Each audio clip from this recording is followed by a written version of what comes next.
Good day, viewers around the world. You are welcome to this very special edition of News Echoes Global Africa. This beautiful day that's termed Valentine's Day. Yes, today is February 14th, and we are here in the studio to give our regular updates. My name is Godwin Iweajua, and joining me are my colleagues, coordinators, brothers, and friends.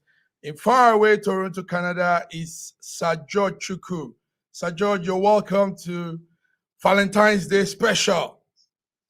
Yes, good morning, Massive Mark, and the viewers from around the world, from whatever time zone you're in. We just want to welcome you to our show today. It's going to be a fantastic one. We know many of you are enjoying already and licking the sweet taste of what the day brings, but we'll be Yes, coming back to you about that later. good. Thank you, George. Thank you. George, far away Lagos also on ground to give us some updates is our man, Olayinka Raji. Yinka, you're welcome to News Echoes Global Africa. Thank you, man. Good morning. Good morning, George. Good morning, viewers. Good morning. Welcome. It's a bright Valentine's Day. Wow, bright Valentine's Day. And also bright day for a lot of news that we're seeing. Okay, let's go straight to it, big brothers. Let's begin. Emefiele saga still continues. Emefiele is the CBN, the former CBN, ex-CBN governor, Central Bank of Nigeria governor, Godwin Emefiele. In the news this morning is in the burners, documents that were used to pay election observers about $6.2 million has come out. And the former Secretary of State for Nigeria has testified that that's Boss Mustafa, that he knew nothing about that transaction until he left office. And Boss Mustafa said he doesn't know how this whole thing came up. So Emefiele is on the burner, gentlemen. George, are you following that story? It's still running, and we thought the Emefiele thing will begin to wind down, but now more issues are coming up. Massive Mark, it is so unfortunate that our country has, sunk so low to such a deplorable state whereby, they will fish out one individual, make him an scapegoat, and then begin to prosecute that individual. When you really look at this whole entire saga concerning Emefiele, you will see there are so many nonsense that doesn't even make any sense. Because to me, they arrested this man. Maybe there was some kind of, he offended somebody somewhere. He's nothing but an scapegoat. And they kept him for so many, violated all his civil rights, and then finally trying to find something to pin on him. I'm not saying that Emefiele is an innocent man. I'm not saying that he did not do anything wrong. But the way the government or the judicial system or EFCC is going about this, it makes our country look so bad. Why is that? Look at this 6.2 million stuff that they're talking about right now. If you really look into it, that he forged some kind of document, and who signed that document? Who signed the document, Massive Mark? Yes, the document they're talking about. They said it was forged. They're talking about. Yes, sir. They said the it was document forged. They're talking about that he forged, right? Who signed it before money was given to him? Who approved it? That's what the revelation is opening up to. That it's a form. Made up Boss Mustafa's signature. Somebody made up Buhari's signature. That's what they Somebody made up Buhari's signature. Buhari did not sign it. This thing, there is so much smoke behind all this. This is a setup. They're trying to pin something on this man. They really need to go down to all the way down to the very bottom and find something real. This is not real. I can guarantee you that. This is all made up. This is something they're trying to attach on him in order to find something to jail him or to justify all the nonsense that is going on about this man. It doesn't make any sense to me from It where does. I'm standing and the It way does. we are looking at things. These things are all made up. These things are all just trying to justify every wrong that they have done. I'm not saying that he's innocent, but they really need to find something real to attach to this man. There is so much smoke about this whole nonsense, and it doesn't make any sense to me. It makes us look bad, especially the EFCC. Makes us look bad, especially EFCC. Yes, it does. Before we continue, let's bring in all the way from London, UK, our own diva, Fiona. Fiona, good morning. Hello, good morning, gentlemen. I was just wondering if there is no female in this show today, I was gonna go out of here angry, but now the best has showed up. So come on, now, let's go for it. And she Yes. looks like Look she's at her. going Yeah. for lunch, Valentine lunch right after the broadcast. Fiona, Yes, okay, gentlemen, let's continue with the story. Olayinka, Emefiele standing trial before one justice, Muazu, on 20 counts, amended charges bordering on corruption, conspiracy, criminal breach of trust, forgery, false pretense to the tune of $6 million. That's a lot of money. That's a lot of money. Now, how do you're there in Lagos? What's going on? What's happening? Boss Mustafa says he doesn't know about this, and that was his office. So my only take on this is that I do not like media trials. Media trials. Yes. Definitely, Emefiele has a ton of accusations against him, and I'm not sure he can even escape even the least of it. There's a lot of angst against Emefiele, and you see, it is even preposterous for anybody to think that Emefiele is being set up. Emefiele set himself up real badly. In the annals of, I don't think that there has been in the annals of any nation, any country, even the worst country, where the governor of the central bank of that country had intended to vie for the presidency of that country, while still in the position of the governor of central bank. For the idea to even have occurred to Emefiele indicates a certain depth of I don't even know how to describe it. I don't even know how to describe his mental state for him to even attempt to stand for election as the president of the country, and even to attempt to go to court for the court to tell whether he can stand the election or not. So all that I don't like about what is happening now, actually the media trial, let the trial be done professionally. I don't like media trials, but that Emefiele doesn't have a ton of things to against him. That is being set up. That is preposterous. I don't think he's being set up. Can I respond real quickly? Let me tell you something. If his move, the intoxicating nature of the power of his position, brought him to the point of trying to run for the presidency, let's go ahead and charge him for that.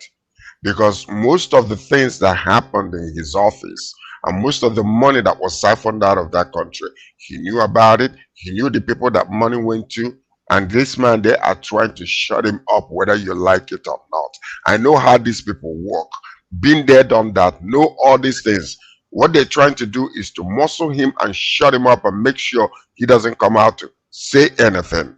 So let's charge him for being the CBN governor and wanting to come and run for the presidency or whatever that he did. But as for all these bogus nonsense they're putting against him to, justify what they are doing, let me tell you, there are so many people. If you know how these people work, if you know how they work, you will know that his file, his diary is filled. It will take us years to actually go through all the people that siphon money out of that country with his knowledge and his approval. And most of them, he might have been forced to do it. That is why I do not like all this. That's why I do not like all these media trials. Let there be a proper trial, all done by seasoned intellectuals who know the law. Instead of all these media trials, it's because of these media trials that Mr. George is now bringing in all manner of preposterous reasons for his preposterous. George is but George, listen to this. What is on ground now? He is. They say he used $6.2 million to pay election observers. Fiona, and he's also accused of impersonating the SGF, that's Boss Mustafa, to illegally obtain that sum of money. And he also the discussion is he forged signatures. Now they can't be laying this, George. They can't be laying this on him if he didn't do this. Fiona, let's hear you before George responds again. I think to speak firstly to the idea that he wanted to run for the presidency. I think we've talked several times about the idea of power and how it makes people feel. So I think we'll just put that down to hubris and we'll just leave that where it is. I think what is happening in Emefiele's case is that he's now literally in a spider's web. And to come out of that is going to be practically impossible for him because, there's so many things that would have been happening with his knowledge. I think talking about trial by media, I just want to speak to something that Sir Raji said. I think that the reason that we as Nigerians and the Nigerian media in particular is always interested to keep talking about these sort of cases is because we are very used to things coming out and then all of a sudden we don't hear anything else about it. Nothing happens. The story just kind of meets a death that we don't really understand. So I think that's one of the reasons why the media has to remain a voice in all these things happening so that the awareness remains. So, I mean, of course, I wouldn't advocate that anybody is found guilty about something he didn't do. And I wouldn't advocate that that his trial should be solely by the media. But I think it's important for the media to keep these sort of things at the forefront of people's minds. I think it's key. I think you as a media person is also putting that right.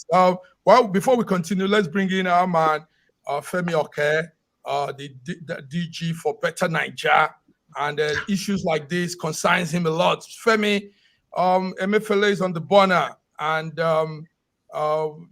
George is saying he's just being witch hunt. He's just being some people are trying to choke the life out of it. You see, I'm shaking my head already. All right, so go ahead. Let's see why you're shaking your head. Tell us why you're shaking your head. So the thing is, we have to put this into perspective. The CBN has been an office of, or the CBN as a body has been an office of ignominy for several decades. You just go back to the years of Abacha, when Abacha used the CBN as his private bank account and Nigeria's money became his personal money. So whoever is the CBN is a critical person in the office of Nigeria, and especially when it comes to foreign exchange and all these kind of things that are happening in Nigeria, the mismanagement and the not even the mismanagement, but the unfairness in the way that FX is being managed, because it's not transparent, because government is subsidizing it. So there's a benefit for people to try and get access to FX, and whoever's a CBN governor is in a pivotal position. And so, there were the years of the PDP years where the embezzlement was supposed to be corruption isn't stealing, and everyone thought that Mr. Integrity would clean it up. But what we've seen now is that the president, and I've said this before, and I'll continue to say it, Nigerians keep saying this this statement that it's all about leadership. It's all about leadership. The leader cannot be in every office, in every place, at every time to make sure that everything's perfect. So no matter what happens, whoever's in positions of these positions, subsidiaries, they're going to do what they're going to do. Emefiele, you know, look, of course, he's innocent until proven guilty, but the allegations are coming out over and over and over.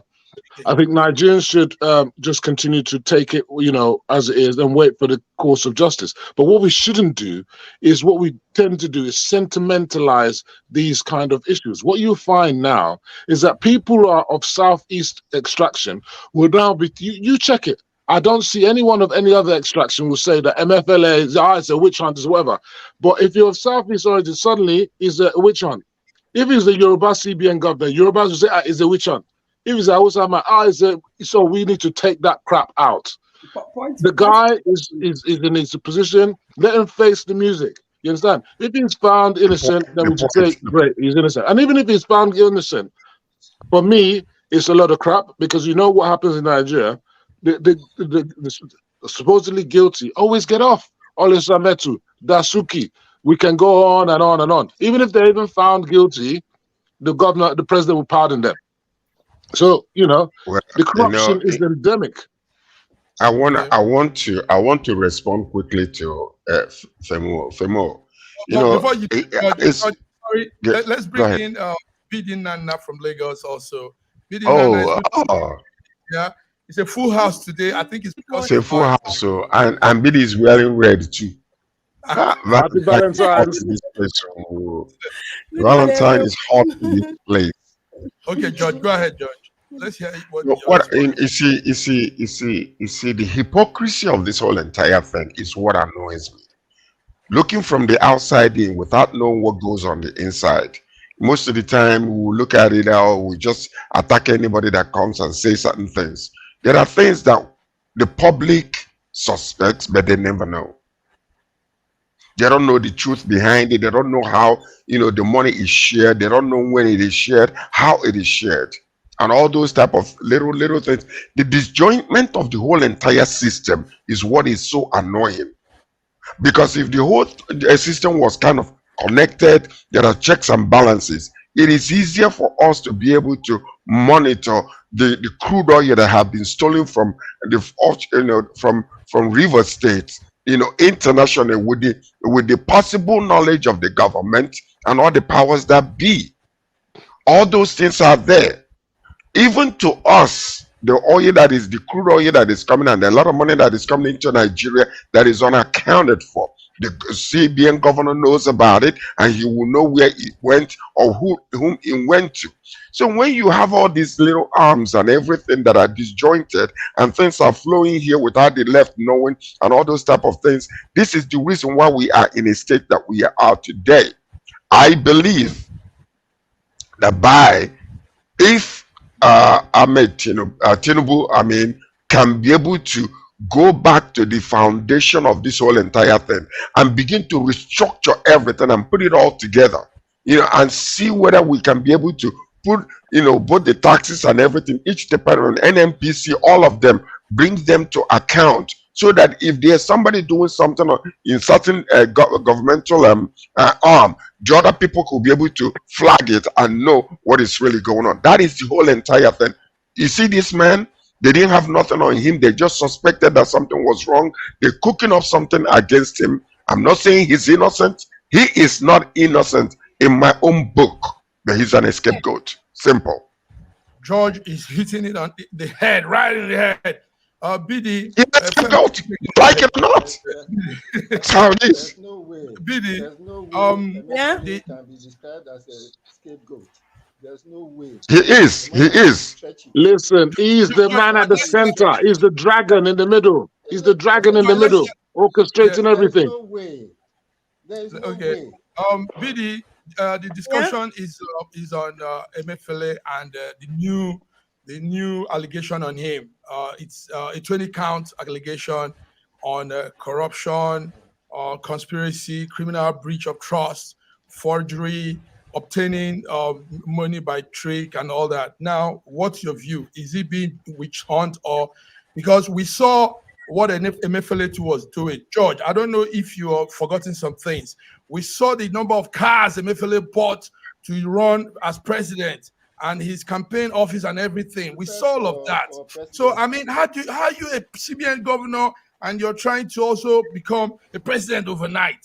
I mean, I Let don't understand. BD speak, because I've got something to say about that. But let BD speak. Go on, BD. Where did he get the money from? It's okay. Let BD go, BD. Go, BD. It's, Really good. it's okay. You see, you know what Nigerian is going through? It's what they have brought upon themselves. I don't want to stay here and tell you Emefiele is free or what. The problem with Nigerians is that we don't always learn to tackle issues from the background, from the root cause.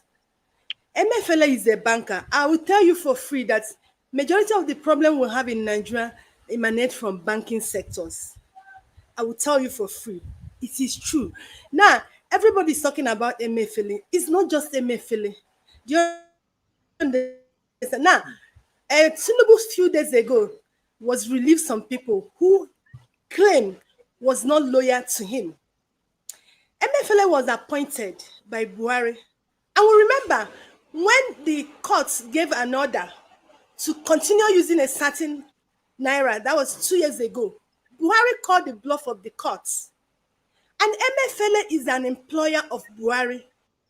He is mandated to obey Buhari. Do you understand? Now, Emefiele is being dragging around, and nobody is mentioning Buhari in the center of all these things.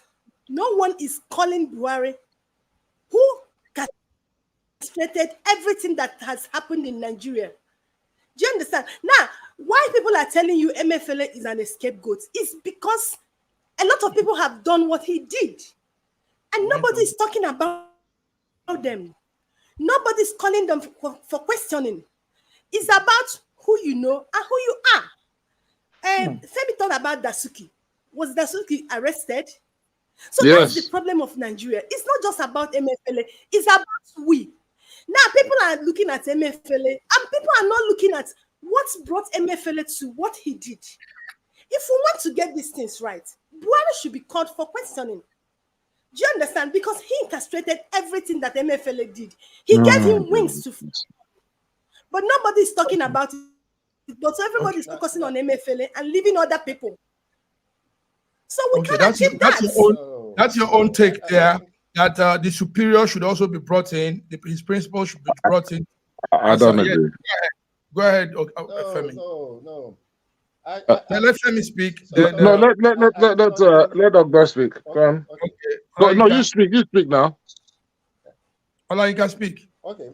I do not think that because Buhari appointed Emefiele as governor of central bank, he owed his allegiance to Buhari.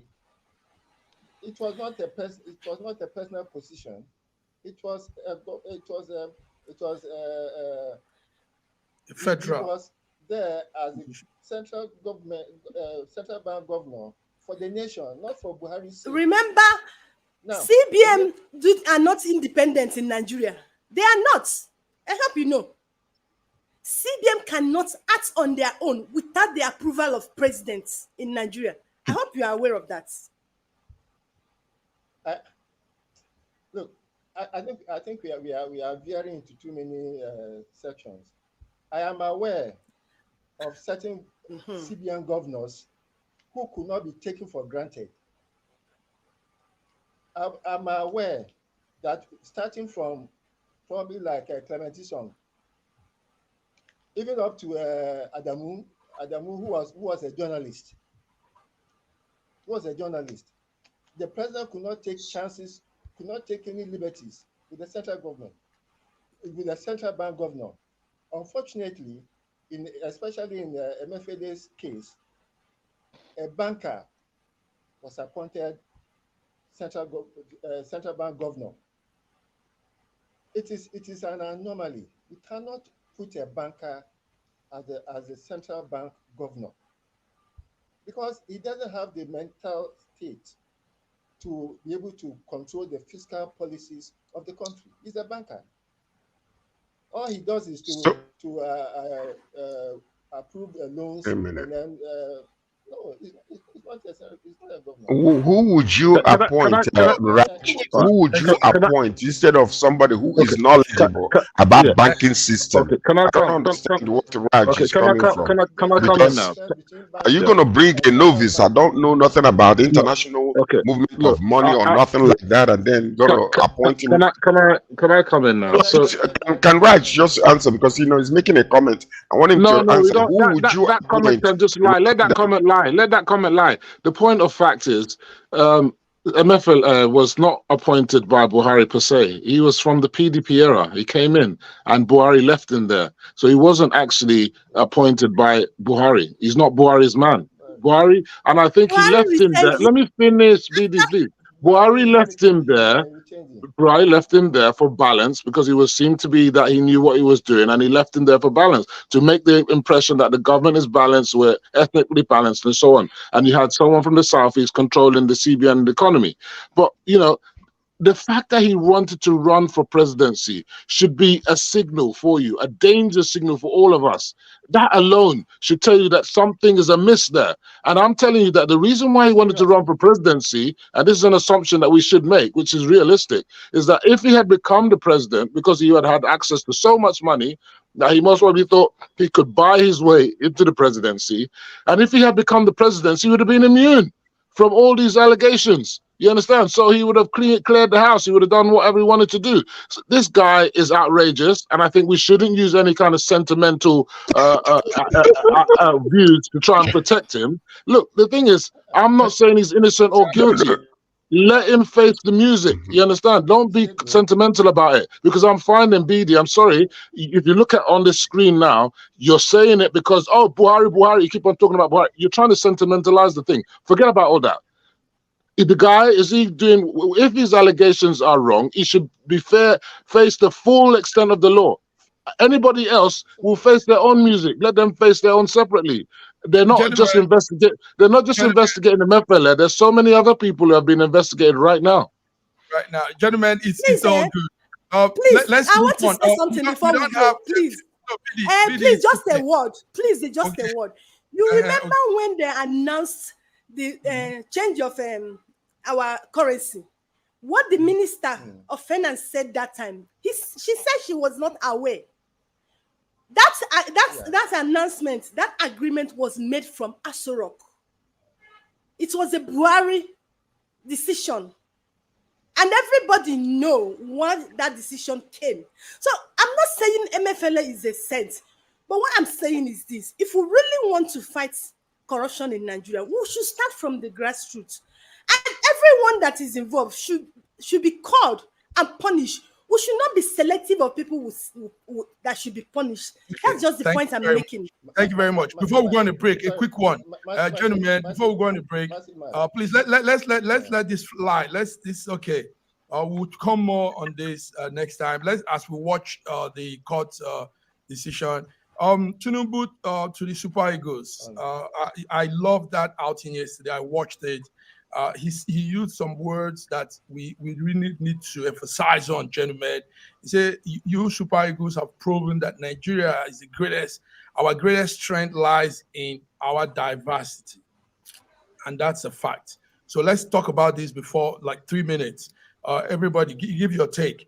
Our diversity is our strength. But somehow we lost it during the election. Let's be honest. The politicians played into that thing and twisted it all and used it against us. But Nigeria has been known to have strength in their diversity. George, what's that talk with Tinubu? Because it sounds good in my own ears. Though. Well, it sounds good in your ears because it is good, and it is the truth. The fact of the matter is, Nigeria is, to me, is what I call the United States of Nigeria, just like United States of America. Diversity is truly our strength, because when you look at, what we play in the middle of our show, the diversity in fashion, in food, in everything, our country actually was designed and kept together for such a time as this, as the best in the world. Only that the 2%ers will not allow us to enjoy anything else. But truly, our diversity is our strength. Oh, Fiona, our diversity is our strength. I know you are from the South. You have friends and everything from different corners of Nigeria. Tell us how good is that? How good can we be with our diversity?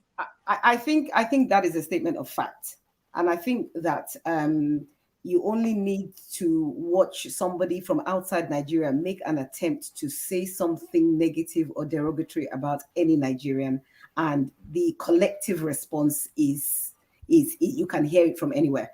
So I think we are really as diverse a nation as we are, when it comes to things like that, putting ourselves together for joint efforts like that, I think we're very strong at that.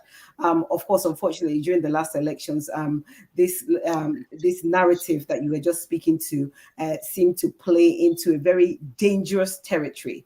Very, very dangerous territory, which I'm hoping that we're going to be able to come out of. So I agree that yes, absolutely. As a nation, we're very, even within my state, we're so diverse, and that's just a single state. So I agree that indeed we are very diverse, but we can stand as one if we want to. Yeah. Beautiful. Within her state, that's the Delta state. Delta state is like 10 countries in one. Raji, let's hear that. Our diversity is our strength. But Lagosians suffered a lot during the election on that. Raji, is that not so? I really don't see how we have been able to garner this strength in diversity. Because at every point, that diversity should come to become a strength. Unless it is in football, that diversity becomes a division. And I think talking about diversity it's just mere use of words. Until we fix the nationality question, which is the foundation of our diversity, which will be the foundation that will give our diversity the strength that is inherent in it. We just be making doing lip service to this strength in diversity. We are not taking advantage of that strength in that diversity. Raj, you're fired this morning, Raj. Bidi, what's your take on that? Few minutes. Tell us. Well, I'm happy you schooled in the Southwest, and you're from the Southeast, so that was playing well with you on that side. Go ahead. I'm happy it's coming from our President Bola Ahmed Tinubu, because if we want to tell ourselves the truth, he personally orchestrated the changing of narrative with ethnic during the election. He started it. So I'm happy it's coming from him. I just wish he will make a U-turn and use that word he has said to them and use it to turn Nigeria around. And another thing, he didn't talk about that when I was watching that. He didn't talk about Alex Iwobi. Alex Iwobi has been heavily bullied in Nigeria. That guy is going through a lot. I expected him to say something about that. And if they are listening, they should say something about that. Nigerians should be addressed. They've hurt that guy so much. Nigeria are you listening? Yes, a lot of people are listening right now. Alex Iwobi should not be victimized, should not no cyber bullying. Please stop that. Football is like this. You win some, you lose some. That somebody didn't come up to your expectation doesn't mean that person is trash. I mean, this is the same Alex Iwobi we were all hailing, Arsenal and everything, and all of a sudden now he's like the most hated man. Femi, you are a ball analyst. What's on this? Well, I think I thank Bidi for what she was saying. This is the season of love, you understand, with Valentine's Day. And I think, and I'm doing a show tomorrow, which is saying that Nigeria needs tribal love, not tribal hatred, you understand? And, there is a generational gap in what we're seeing here. You can see Egmont there saying what he's saying. And listen to the young people, they're saying something different.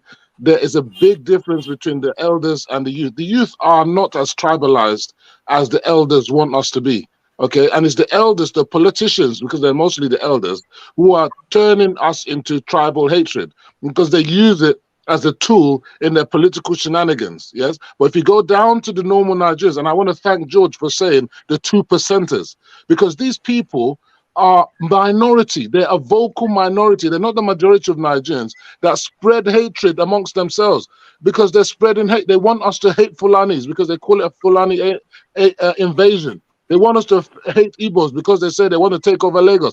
This is what's going on. Whereas we are all Nigerians. It's not about anybody else. You understand? We are all one. And as you say, in football and in sports, and not even in the governance as well. And in ordinary, you saw there was a video where youth girls in a hostel in one of the universities, when Nigeria won the match, you know, for the semi-finals, they all stood up and sang the national anthem. When they were singing, they didn't share whether they were for Igbo, Tiv, Irobo, Shekiri. They sang the national anthem in unison. That will show you what true Nigerians are. And remember that the majority of Nigerians are the youth. They are telling you that this is what we believe in and this is where we're going. So no matter what people, I mean, I don't want to mention names, are saying, to me, they'll be proved to be irrelevant. A lot of their agitations are dead on arrival. No one is confused about their national identity. You can be both Yoruba and Nigerian, there's no conflict. You can be Igbo and Nigerian, there's no conflict. It doesn't matter where you originate. You can be Italian American, you can be Japanese American, Korean American, but you're still American. When you leave the shores, like what I've forgotten her name now, the lady in the middle said, you're not going there. Yeah, Fiona, you're not going there with the Igbo passport. You're not going there with a Biafra passport or Dudua passport. That doesn't exist. You got your green pali, you understand? And that's what you are. So don't be confused. That's what you are. I like that. Wow. Today is blowing hard. By the way, before we break, I want to hear you. Femo, you're my man. Listen to this, though. Listen to this. You know the beauty of this whole entire thing. Okay, in every situation, you can always find the good, the bad, and the ugly. But the bottom line to it is, when you look at the Constitution, and I don't mean our regular Constitution, I mean how together we are, and the divine purpose of the whole entire nation, whether it was put together by British people, or put together by by chance or by whatever the case might be, if we can harness the beauty of who we are as one Nigeria, I swear there is no nation. Nigeria will be, what is Dubai? It will be the best country in the world. They will be coming after us with everything that they have, just to come and enjoy with us, because we are blessed beyond comprehension. TV is good. Some people are using it for bad situation. Telephone is good. Some people are using it for fraudulent means. But at the end of the day, it's still good. Wonderful. Listen, you have 2,100 people listening and hearing this, and we're happy we're all saying this because we are that new Nigerian that believe in ourselves. We believe in our diversity. Guys, let's go on a small break. It's very, very hot out here. It's so wonderful having you all say what you say. Let's go on a break. We'll be right back. Viewers, this is it. News Echoes Wednesday, Global Africa. And you can hear what they're saying here. Beautiful words. So we'll be back. Thank you.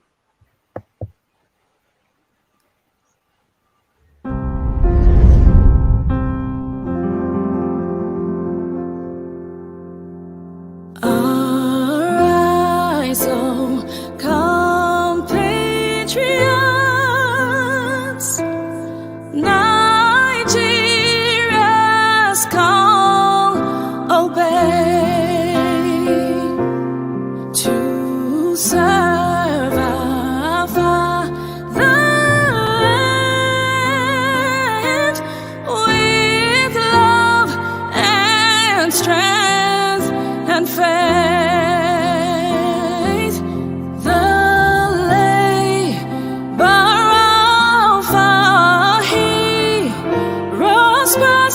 Shall never be in vain to serve with heart and might, one nation bound in freedom.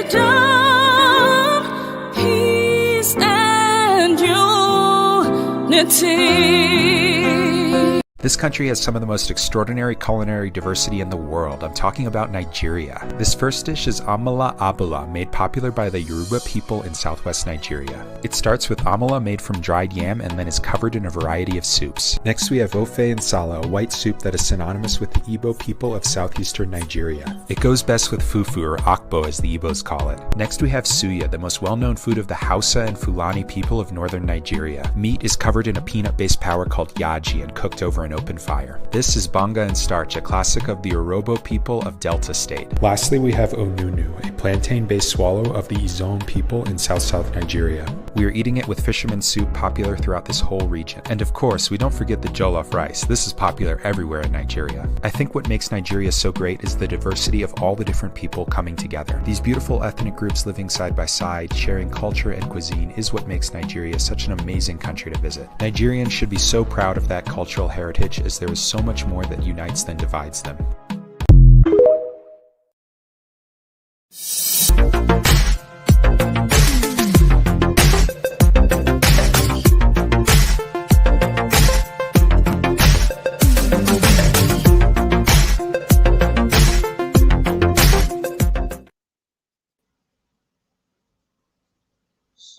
Yes, viewers, we are back. We are back. Can you hear me? Yes. Good. Viewers, we're back. News Echoes Global Africa today, Valentine's Day, 14th February 2024. And we are talking all manner of updates. Guys, there's this thing that's happening. Federal government has now provided grains as palliative. Insecurity in Nigeria. Now, the Nigerian Labour Congress President Joe Ajaero says it's an insult for government to use grains as palliatives. Let's hear from you all. Let me start with Fiona. Fiona, grains as palliatives. I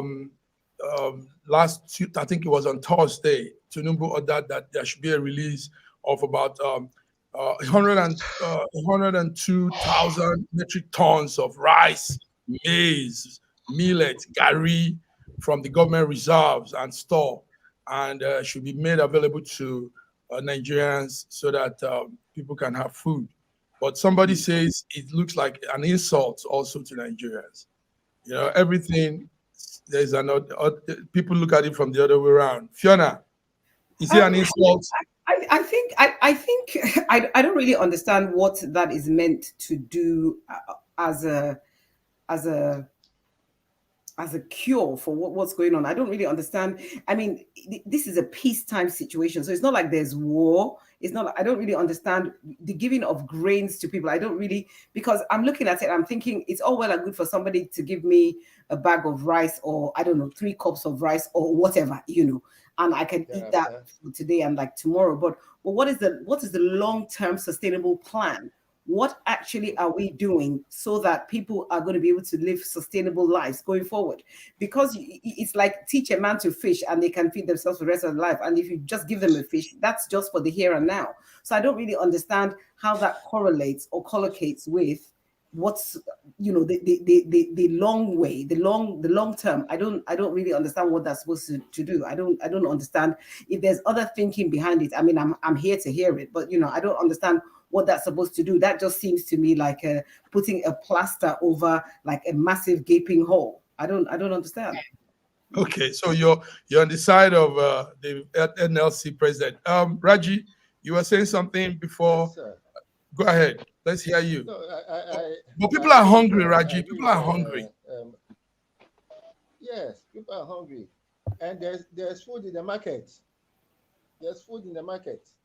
There are various kinds of food in the market. There just is no money to buy them.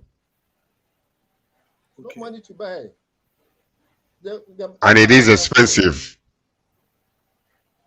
There's no money to buy. I bought something. Last week.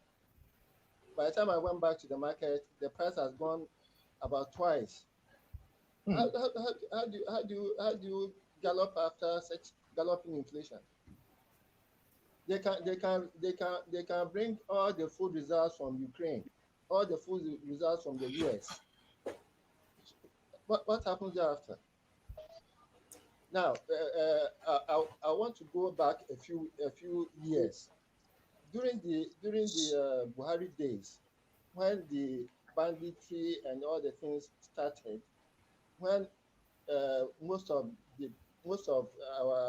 the food basket of the country, which is Benue, Plateau, were being ravaged by bandits. I said that, look, this is a war. This is a war that is prepared to be felt in the next 3 years, when there's no more food. Because the farmlands, most of the people have been displaced from their homelands, from their farmlands into IDP camps. So whatever is happening now has its roots about 3-4 years ago. And okay, after we have exhausted the food banks, what happens? Are we growing food? Are the people who are planters, who are farmers, are they planting? So after 3 months, what happens? I agree with what Madam Fiona just said. We are not in a war situation. We are just giving people the same way I'm against palliatives. After the palliatives, for how long are you going to keep palliatives? So that's my view. Thank you very much. So we're all aligning on the same. BD, let's hear you. Then we hear from George too. Then Femi will give us his final thing. Go ahead, BD. Okay. Yes. About 4 months ago, the federal government took to the streets of Nigeria, saying they are distributing 5,000 to Nigerians because of hardship. And people criticize that is not the solution to the problem in Nigeria. And now they've come, grains of food. So if you give them that grain of food and they eat it after 1 week or after 2 days, you're even giving them just grain of food. Are you giving them kerosene? Are you giving them gas? Are you giving them salt? A lot of things, the conditions to make the food. Do you understand? That is not what Nigerians need. See, let me tell you people, there is food in Nigeria, just that Nigerians cannot access it. It's expensive. People cannot buy it. We still have food in Nigeria. What is happening in Nigeria today is as a result of what we did not pay attention to a few years ago. Today, no Nigerians can farm. People can no longer go to their farm. If you remember, during the Jonathan Buhari administration, there was a lot of money released for agriculture. People went into agriculture. But we lost all those money because the farm, the forests were not safe. People ran out of farm. People cannot farm. A lot of crops were destroyed. That is where we're at today. And if we don't do something drastically, in the more years to come, it's going to become worse. So sharing grains of food, sharing money is not the solution to what Nigerians is going through. All these things makes a Nigerian government look like a confused set of people. This is not a way to solve this problem.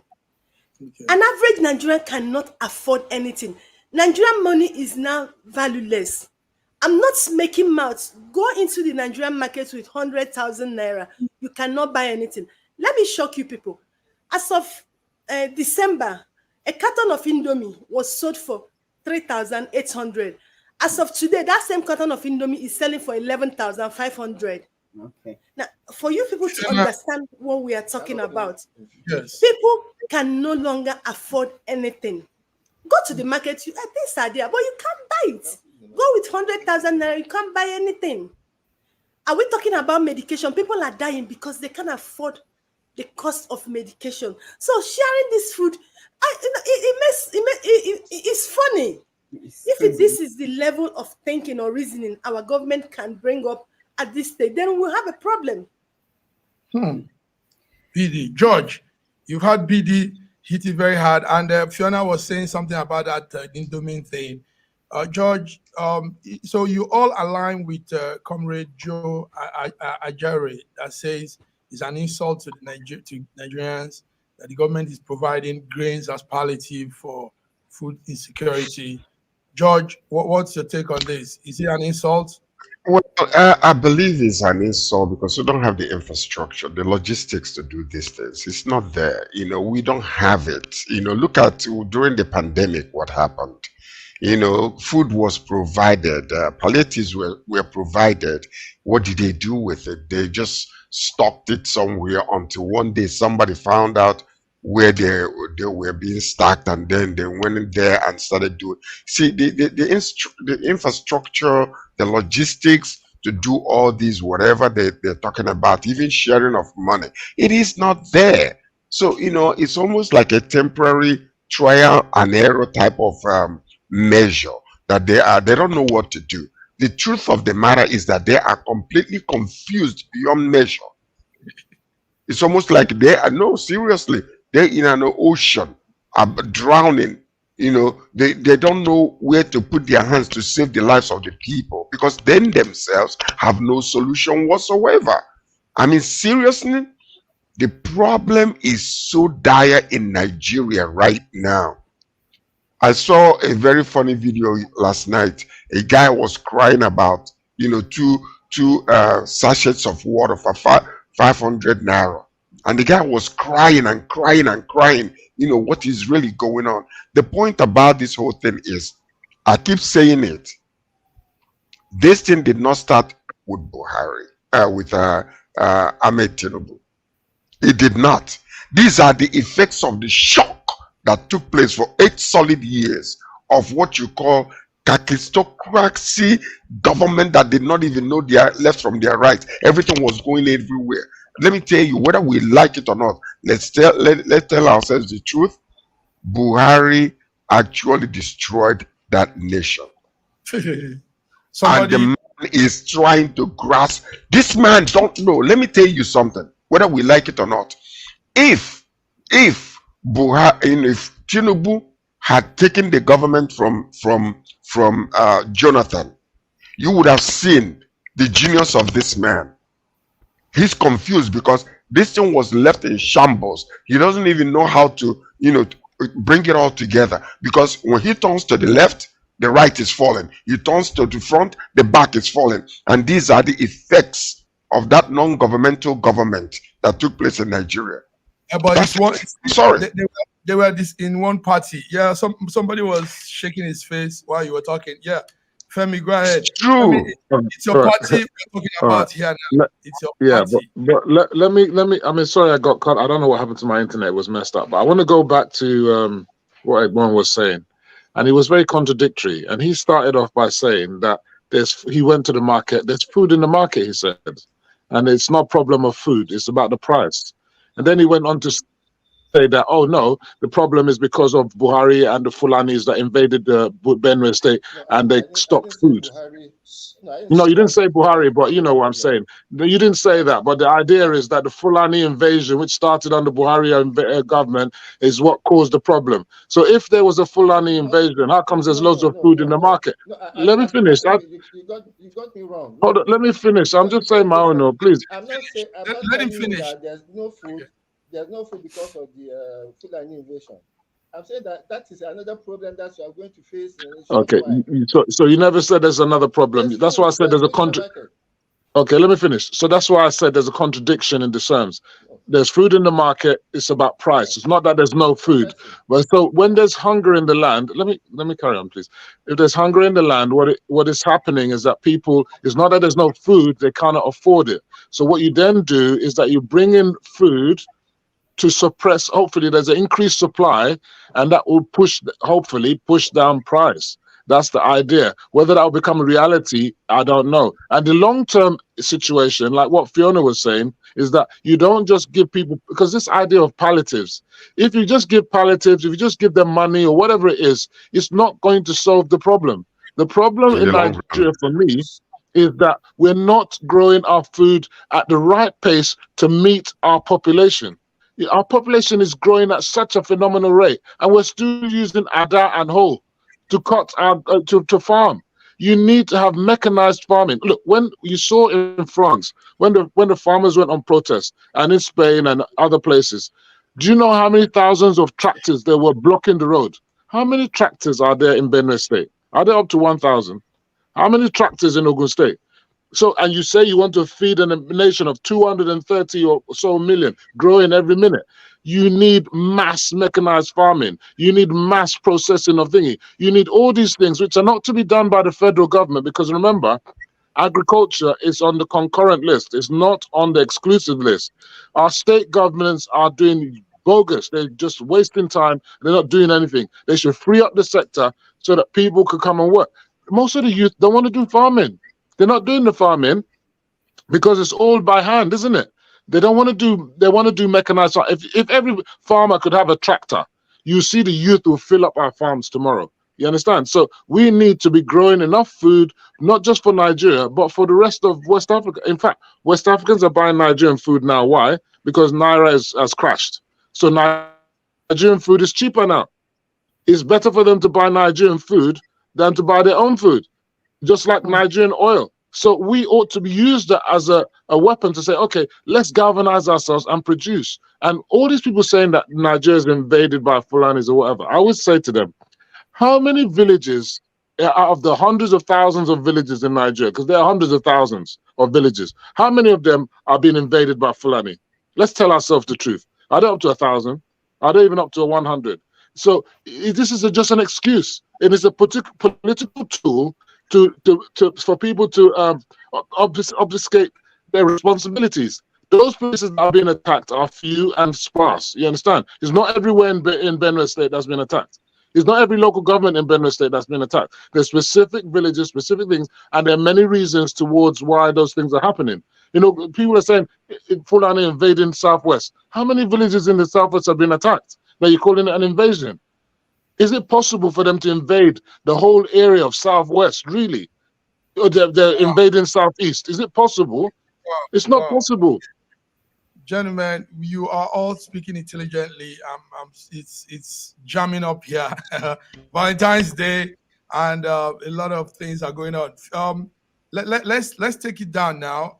Let's not go further on that, so we can cover up what we have. There's a great man I admire a lot in Nigeria, senior advocate of Nigeria, Femi Falana. Femi Falana is giving the federal government a suggestion that could help boost our Naira. He says Nigeria should join BRICS, sell crude oil in Naira. And I studied that whole statement and studied the whole thing. And I said, yes, this could be a way out for us. So senior advocate of Nigeria, Femi Falana, has urged the federal government to discard all these policies they're bringing out, World Bank, IMF, and all these things, but look into joining the BRICS. He says federal government should reduce its reliance on economic predictions and some of the things IMF is trying to put us into, but rather join the BRICS. The BRICS is a group of nations that are pretty doing well. Our man, Godwin, is not here to say some of these things. But guys, what do you say? Join the BRICS, use our Naira to sell the oil. This will boost our Naira, and Nigeria will be back on its feet. Go ahead, Raji. You know, it's like I said about our diversity, we talk too much. You can't just join BRICS. You can't just join BRICS. You know, Nigeria that attempted to join BRICS. First of all, put your house in order. Put your house in order. The guys in BRICS will not just accept Nigeria because our house is not in order. And then coming to World Bank and IMF, anytime Nigeria seeks advice or help from IMF and World Bank, I shudder. Can't we learn from history that these two organizations do not look for our interest? They are not interested in it. They are interested in enslaving us. The first time Nigeria got itself into issues, into problems, was when Obasanjo was advised by IMF that Nigeria was underborrowed. At that time, Nigeria was the lender to IMF. So from that first $1 billion loan that IMF persuaded Nigeria to take. By the time Obasanjo came back in 1999, it had gone up to about 66 billion as debt. Let us not, anytime, we should not listen to IMF and we should not listen to the World Bank. We should not go borrowing from any of these two. Whatever the situation is, we should look inward and not borrow. Thank you very much, Raji. Until then, we can't join BRICS. Okay, so but you agree with him on the IMF, not listening to IMF and World Bank, but the BRICS opinion is out of it. George, what do you say? You know, you guys, everybody here speaks out of their heart. That's what makes us dynamic. Go ahead, George. Say. Well, like I said before, I believe what Femi Falana was actually trying to say is simplest said than done, because there are so many other, affiliations, ally with countries, and countries, whether they have your best interest at heart or not, all those type of things.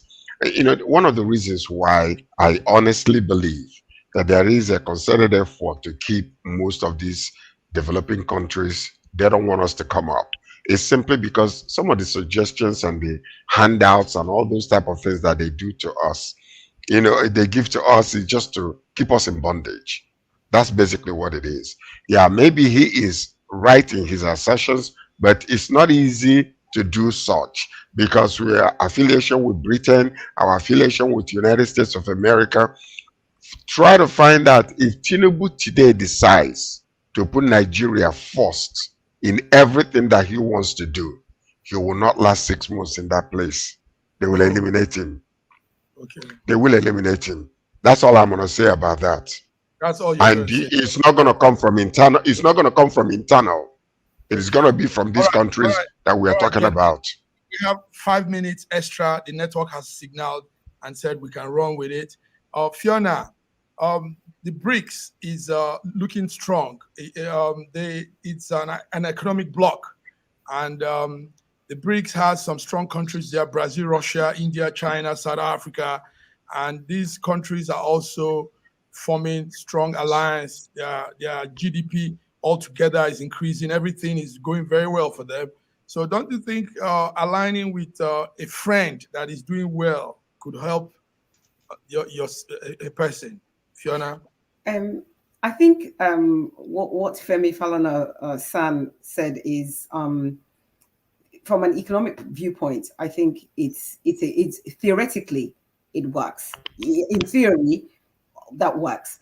But as usual in Nigeria, our things defy what theory says it should happen. So as much as theoretically it works. I'm not sure with all the, I think Sir Godwin also alluded to the fact that there's so many intricacies involved in doing that sort of thing. I think Egypt or Morocco are also part of BRICS as well at the moment, or might be part of BRICS. So I think that, our house is in the shambles. I mean, as a proposition, would a group of people who are doing fantastically well, would they want to accommodate us with our current status as we are at the moment? I'm not sure that would be I don't see any group thinking, oh, this looks like a good idea. So I think in theory, yes, that's a fantastic idea, but the actual practical implementation of that, I think, is at this moment in time for Nigeria is a bridge too far. Wow. That's an economist speaking anyway. Thank you very much. Finally, let's hear from our man, Femi. Femi, one thing I know is, like Femi Falana said, he said the federal government should reduce its reliance on economic predictions. So it looks like Nigeria runs on economic predictions, and that's crazy. I mean, how do you run your economy on predictions, on hearsay? And Femi, tell us, you're on ground on this. I'll have you know that I'm not a fan of Femi Falana. I just find him as an activist, and most of his activism is just for the grandstanding. He's not a serious person in my eyes. Now, a lot of what he said is just hogwash. One, look, borrowing is not that we are going and begging. We don't have a choice. We don't have a choice. That's why we have to go and borrow. If we had a choice, we wouldn't borrow. So we have to borrow. Who are we going to borrow from? Which are the international institutions they have to borrow from? You have either you're going to borrow from the IMF or the World Bank, or where? You're going to go to Access Bank or which bank? So let's be realistic on that front. Now, with the terms of BRICS, BRICS is definitely a fundable thing that they don't want us. Is we that stopped ourselves from joining. Because in the last time when they were adding countries, you had Saudi Arabia, Iran, and whatever, wanted Nigeria to come on board, and we said, oh, hold on a minute, we want to think about it. The same thing we did when it came to the African Free Trade Center. Oh, no, we want to think about it. We're like the last people to join on. We're always the last. It's not because Nigeria likes protectionism. We want to protect, we want to get our house in order, we want to do this, we want to do that. We're always covering up. We should forget that crap and move out. You understand? Get out into the real world, because there's opportunities to be obtained by being in the BRIC fold. Why would Saudi Arabia be joining? Why would Egypt be joining? And other countries will be joining. And then we say we're not. What are we so great a nation that we can't take advantage of that thing? What is so fantastic about Nigeria? There's nothing fantastic about Nigeria. Nigeria is actually a poor country, and we should tell ourselves the truth. But we like to deceive ourselves. We're the giant of Africa. There's no point telling ourselves that we have resources. If those resources are not being exploited, you have zero resources, because the resources have to be utilized in order to be saying you've got resources. So on paper, you may have access to all these minerals under the ground, you have all this land or whatever. You're not even farming the land. So what are you talking about? So we need exposure. And I think, and also we need to diversify ourselves away from the shackles of the World Bank, IMF, and the Americans and the Europeans. By going into BRICS, we remove ourselves a little bit from that shackle. So I don't see what Falana is talking about. We need a societal revolution. We're not going to have any societal revolution. You've overheated. George, I know you want to say something, but what I want to talk about now is we're giving our viewers, we have quite a number of them here, guys. We're giving our viewers our Valentine wishes. So I want to start with you, George, because it's Valentine's Day, and it's a global holiday, global celebration. Yes, go ahead, George. What's your wish there for Valentine? So I began the two like talk. Animals, the human form. But the man gonna be like, but you more hustle if you want job. I just wanted to extend my. I like that. When are you bringing your record out? Anyway, I'm sending love and warmth to all our viewers around the world. Happy Valentine's Day. May your hearts be filled with joy, compassion, connection today. Listen, if you are lonely, find somebody to mingle with. Life is too short to be spent alone. Find somebody, do good to somebody. Even if you are lonely, you can extend love by going to give out some of that love to somebody by sharing your meal, whatever. Flower, give a stranger a flower. Find somebody who is lonely. Just, touch their heart with warmth today. That's my wish for all. Wow. Sabigia, come on. Let's hear it for girl. Not that you like too much. You have to go ahead. Fiona, are you feeling it? Go ahead. Give us your Valentine. Wow, and our viewers are increasing also. Go ahead, Sarah. Well, first of all, I just want to say, Sir Godwin, that was a fantastic rendition of Aerostyles Russia. I love that. So that was really nice. As you all know, I'm anti-establishment, anti-monarchy, anti-everything. So I don't believe in things like Valentine's Day. I kind of think that love is not just for today, but it's for every day. And we should do our best to show love at all times. However, for the purposes of today's program, I wish everybody watching and all the gentlemen here a happy Valentine's Day. Nice. Raji, let's hear you, Raji. Raji, we know you're a grandfather. Your kids are all over in America, everywhere. Let them hear you say this, something. Go ahead. I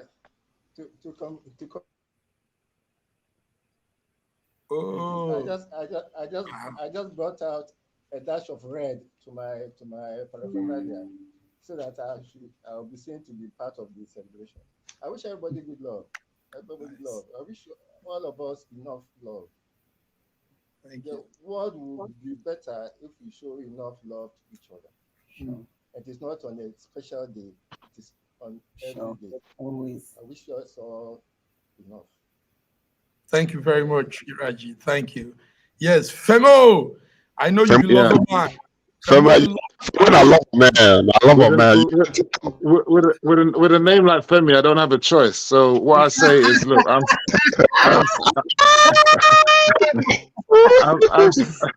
I'm spreading love. I'm spreading love to everybody.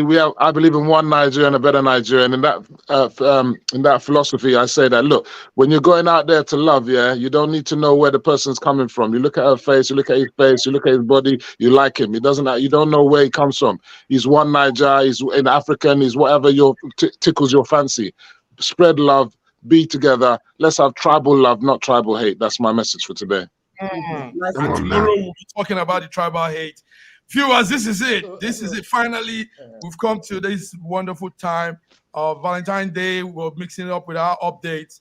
Like you all know, Valentine's Day is the feast of the Saint Valentine, and it's observed annually in February 14th. Guys, thank you so much. We took 12 minutes more, just but it's worth it. something for Femi. Just something for Femi. Um, Go ahead. Yes, I want Femi to know that I'm from Osun State. My wife Wow. is from Anambra State. Oh, fantastic. More love, more love, more blessings. Yes. Right. Yeah. One Niger. So that means, Papa, you're a true one Niger. You're a true one Niger. Niger. Raji is from Osun State. Wife is from Anambra State. So, and he has grandchildren, children from married to different corners of Africa, Nigeria. This man is global. This man is. What's your favorite soup from Anambra State that your wife cooks for you? Let's ask him. Onubu. Well, it's Bitter leaf soup. well, Onubu is good. Okay. It's also the white soup. It's good, yes. Okay, White soup. On a fantastic. regular basis, I have white soup every Friday. Wow. Wow. Fiona went like this. Have a beautiful day. Friday. Okay. Tomorrow we'll be with Femi. Everybody, thank you. Bye bye. I give more.